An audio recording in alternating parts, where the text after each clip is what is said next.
In this video, I'm going to teach you how to throw the yo-yo like this.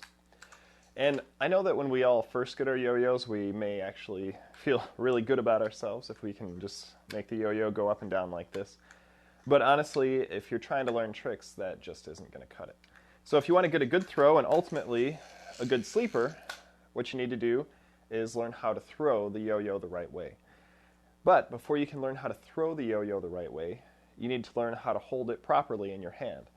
And so when you have your palm up, the string on the yo-yo should always be going over the top. And that allows it so that when you throw your yo-yo in the right way, it'll roll off your hand very nicely.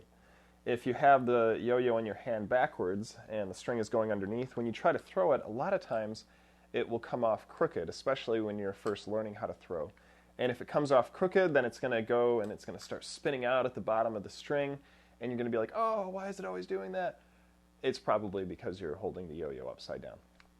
So once you've got it held properly in your hand, what you want to do is make a muscle, and you're going to just extend your arm, and you're going to let the yo-yo roll right off the front of your hand.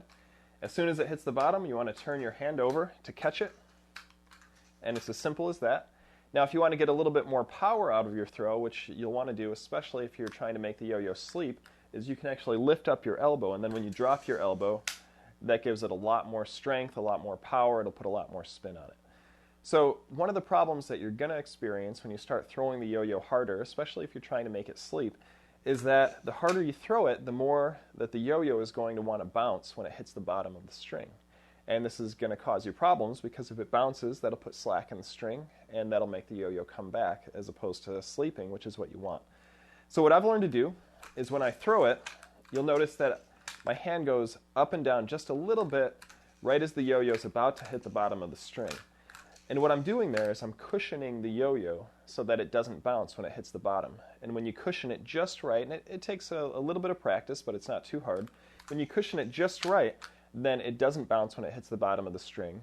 It won't get that slack, and it'll spin as long as it can, depending on how hard you've thrown the yo-yo. So keep working on it. The throw is the foundation for almost all of your tricks. The better you can throw the yo-yo, the easier it's going to be to do everything else.